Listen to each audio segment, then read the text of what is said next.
Je suis Martin Jacques, que je m'appelle. Un an de star et à Dordives, Jacques Martin est effectivement une gloire locale. Il est le dernier résistant du maquis nord-montargois encore en vie. C'est d'ailleurs un petit miracle, car lorsqu'il est entré dans la résistance à l'âge de 19 ans, son père lui a prédit le pire.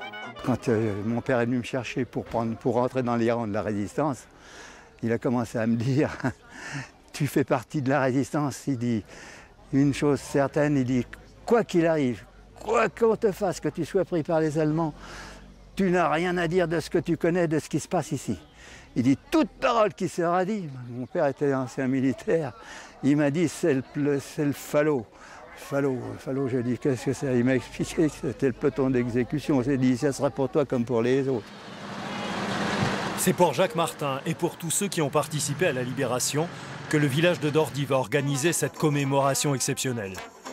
Des véhicules de l'armée américaine, des tenues d'époque, de la musique des années 40, une vraie fête, mais pas un carnaval. C'est un hommage que l'on rend à nos libérateurs et je pense énormément à mon père qui a été un grand résistant.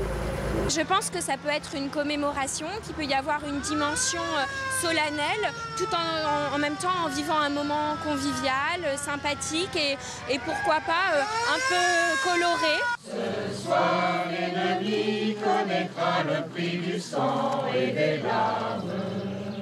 De l'émotion, il y en a surtout au cimetière de la commune. Jacques Martin y retrouve l'un de ses camarades, Georges Méraud, un jeune résistant de 20 ans, dont l'ultime mission a eu lieu à quelques kilomètres d'ici, au pont de Souppes-sur-Loing.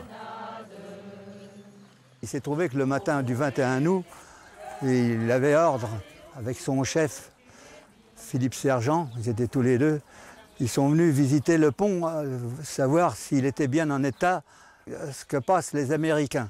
Et en se retournant dans Souppes, alors qu'ils étaient tous les deux avec leurs brassards et mitraillettes, ils sont tombés sur un groupe d'Allemands qui eux aussi venaient voir le pont de Souppes. Ils les ont montés dans leur camionnette.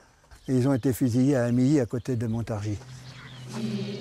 À l'issue de ce beau 8 mai 2015, Jacques Martin a tout de même une petite appréhension.